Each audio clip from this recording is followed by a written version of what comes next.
Good morning friends, शाला coaching classes में आप सभी का स्वागत है। आज हम पढ़ रहे हैं कक्षा 12 का फिजिक्स।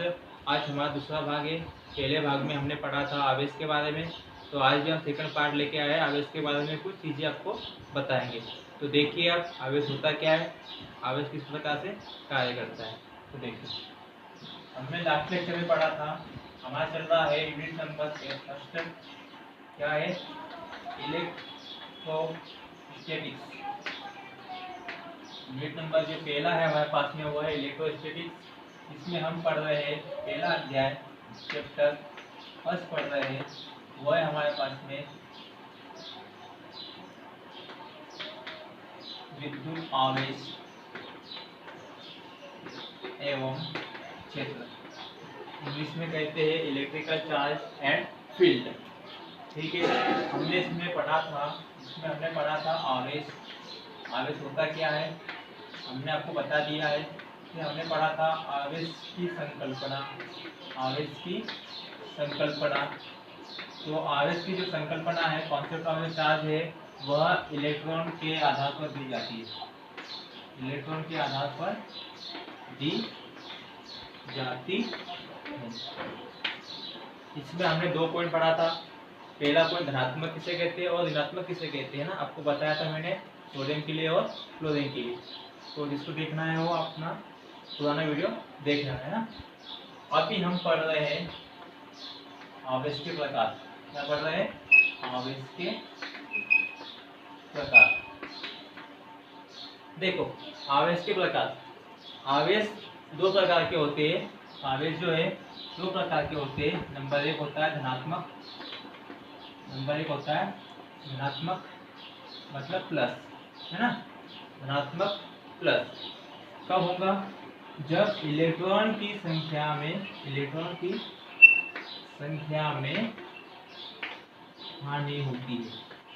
हानि होती है। जब किसी वस्तु में इलेक्ट्रॉन की संख्या में हानि होती है, तब उससे धनावेशित कहा जाता है। ठीक है।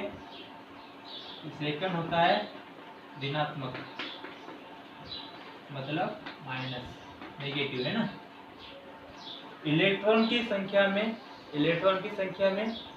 वृद्धि होना। इलेक्ट्रॉन की संख्या में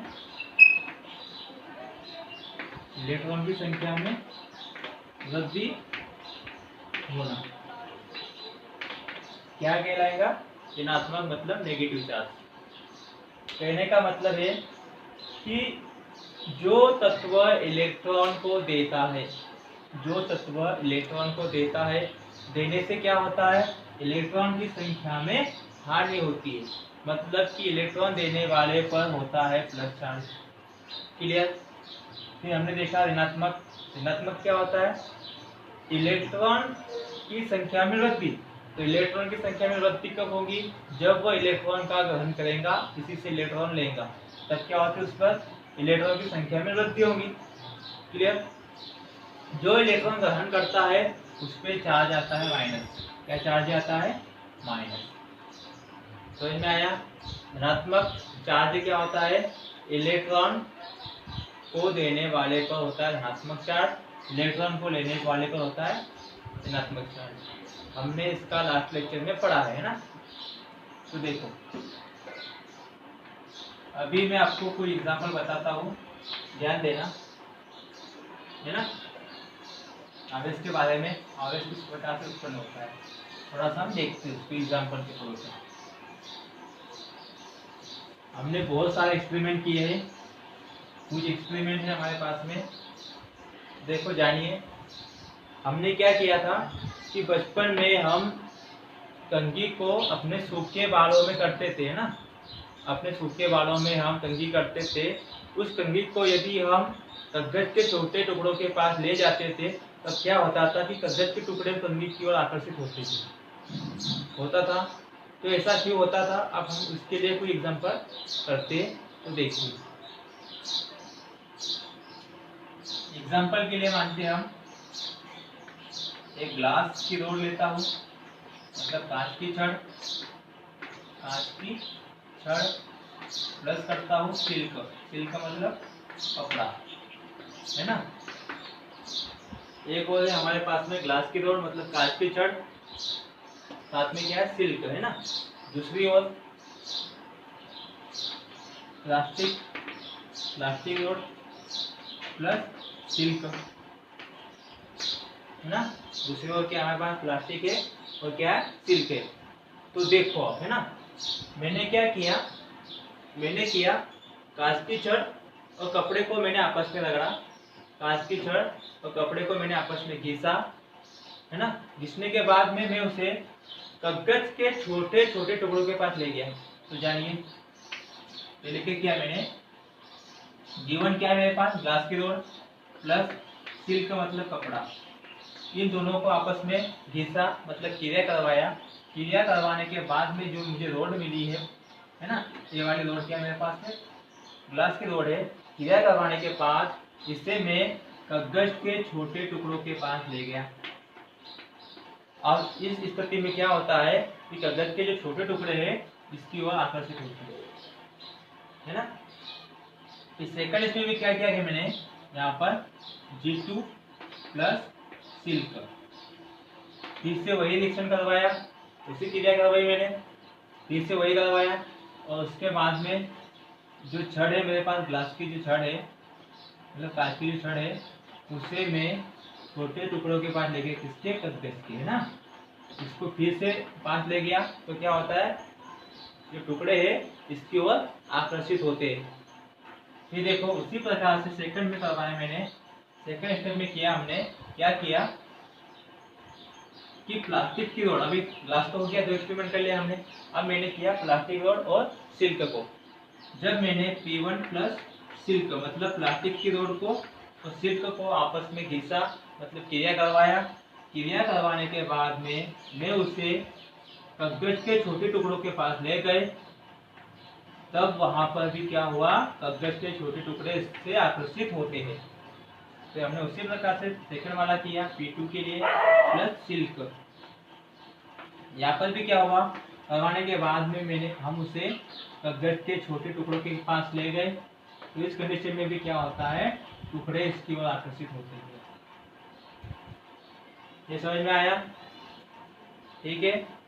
अब जानिए एक प्रयोग किया हमने ये वाला, एक प्रयोग किया प्लास्टिक के लिए, दोनों ओर क्या हो रहे हैं आकर्षित हो रहे हैं। अब हम करते हैं यहाँ पर एक्सपेरिमेंट। क्या करेंगे आकर्षित करने के बाद में हम करेंगे यहाँ पर प्रयोग करेंगे, एक्सपेरिमेंट करेंगे। तो एक्सपेरिमेंट नंबर फर्स्ट, पहले क्या किया मैंने G1 प्लस G1 नहीं G2 सॉरी है ना G2। तो क्या हुआ कि दोनों को आपस में घिसा मतलब G1 की रोड, दोनों को आपस में घिसा G2 की रोड, इन दोनों को मैंने आपस में मिलाया, इन दोनों को मैंने आपस में मिलाया। ठीक है, मिलाने के बाद कागज के टुकड़ों के पास ले गया। जानिए इस कंडीशन में ना इस सेकंड प्रयोग किया हमने P1 और P2 मतलब इन दोनों को आपस में घिसा तो एक रोड प्राप्त हुआ, इन दोनों को आपस में घिसा सेकंड रोड प्राप्त हुआ। इन दोनों रोड को मैंने आपस में ऐड किया, उस रोड को फिर से हम कागज के छोटे टुकड़ों के पास ले गए।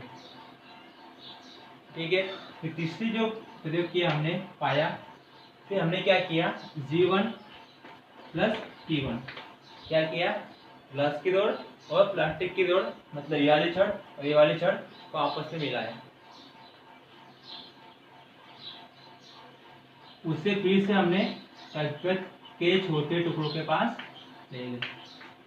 अब देखो ले जाने के बाद में हमें क्या देखने को मिला, अभी हम देखते हैं।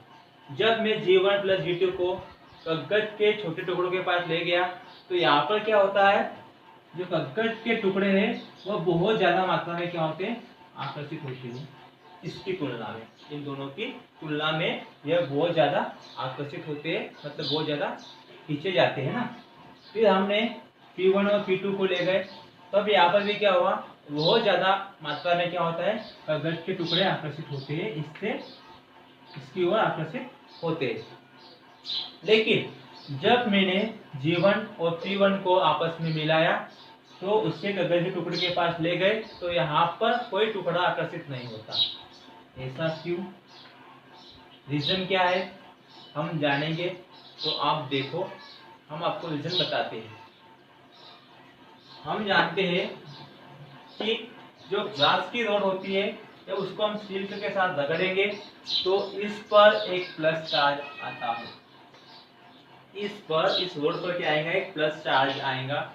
जब हम प्लास्टिक की रोड और सिल्क को आपस में घिसेंगे या रगड़ेंगे तब इस पर चार्ज होता है माइनस। क्या होता है? चार्ज माइनस चार्ज आता है। तो यहाँ पर देखो आप कंडीशन, घिसने के बाद क्या मिला? उस पर मुझे +1 मिला। मतलब G1 और सिल्क को आपस में घिसा रगड़ा तब क्या मिला? जो चार्ज मान लो +1 मिला। इस +1 के कारण क्या हुआ कि इसके जो टुकड़े हैं इसकी ओर आकर्षित होते हैं। क्लियर? सेम यहाँ पर भी होगा। G2 और सिल्क को आपस में घिसा तो मुझे चार्ज कौन सा मिलेगा? प्लस मिलेगा। मान लो 1 मिला, है ना। इसको पास में ले गए तो क्या होगा? अगले टुकड़े आकर्षित होंगे। तो यहाँ पर भी क्या हुआ? P1 और सिल्क को आपस में घिसा, घिसने के बाद में इसमें आवेश कौन सा होता है? माइनस आवेश होता है। मान लो माइनस का 1 आवेश प्राप्त हुआ इसको। इस -1 के कारण क्या होता है? यहाँ पर कागज के टुकड़े क्या होते हैं? आकर्षित होते हैं। उस मात्रा में हो गए, है ना। तो उसी प्रकार से यहाँ पर भी क्या होगा? -1 होगा और क्या होगा? टुकड़े आकर्षित होते हैं। ये हो गए। फिर यहाँ पर देखो, है ना। अब मैंने क्या किया कि G1 और G2 तो G1 मतलब +1 मान लो, G2 मतलब +1 मान लो। तो +1 और +1 कितना हो जाएगा? +2। इस +2 के कारण कागज के टुकड़े बहुत ज्यादा मात्रा में क्या होंगे? आकर्षित होंगे। क्योंकि यहाँ पर आवेश क्या था? +1 था, कम मात्रा में आकर्षित हो रहे थे। लेकिन यहाँ पर क्या हो गया? आवेश बढ़ गया। कितना हो गया? 2 हो गया। तो क्या होगा? बहुत ज्यादा मात्रा में क्या होंगे? आकर्षित होंगे। उसी प्रकार से यहाँ पर जो है -1 मान लो और यहाँ पर -1 मान लो, ये दोनों को ऐड करेंगे क्या आएगा? -2 मिलेगा। अब यहाँ पर भी क्या हो गया कि आवेश कितना हो गया? -2 हो गया। मतलब आवेश क्या हो गया? बढ़ गया। तो इसके कारण भी क्या होगा? कागज के टुकड़े क्या होंगे? बहुत ज्यादा मात्रा में क्या होंगे? आकर्षित होंगे पहले वाले की तुलना से। क्लियर? अब यहाँ पर देखो कि यहाँ पर आकर्षित क्यों नहीं हुए। तो देखो G1 मतलब +1 मान लो और P1 मतलब -1 मान लो। ये दोनों को ऐड करेंगे तो प्लस माइनस क्या हो जाएगा? प्लस माइनस क्या हो जाएगा? माइनस होता है। 1 में से 1 गया 0। मतलब यहाँ पर कोई आवेश नहीं मिल रहा है, मतलब उदासी मिल रहा है। क्या मिल रहा है? उदासी मिल रहा है। तो इसके कारण यहाँ पर कोई क्रिया नहीं होती, वह जैसे का वैसा रहेगा, इसके ओर आकर्षित नहीं होता। तो कहने का मतलब यह है चार्ज चाहे प्लस हो चाहे माइनस हो, वह उदासीन वस्तु को अपनी ओर खींचता है। जिस पर चार्ज रहेगा, जिस पर आवेश रहेगा, वह उदासीन वस्तु को अपनी ओर आकर्षित करता है। मतलब कि जो कागज का जो टुकड़ा है इस पर जो आवेश रहेगा वो शून्य होता है, मतलब उदासीन नेट आवेश होता है ना। कागज के टुकड़े पर क्या होता है? नेट आवेश होता है। ठीक है, क्लियर? समझ में आया? पूछने करना है हमें इस बात से पता चला है कि प्लस आवेश या माइनस आवेश यदि होगा किसी वस्तु पर और उस वस्तु को हम किसी उदासीन वस्तु के पास में ले गए तो क्या होता है? वह आकर्षित होता है। क्या होता है? आकर्षित होता है। तो आज के लेक्चर में हम इतना ही पढ़ेंगे। वीडियो नहीं समझ में आया तो आप फिर से देखो, पहला पार्ट देखो, समझ में आ जाएगा। अगले लेक्चर में हम पढ़ेंगे इसका अगला टॉपिक, है ना, आवेश का क्वांटनीकरण और आवेश का संरक्षण का नियम। धन्यवाद।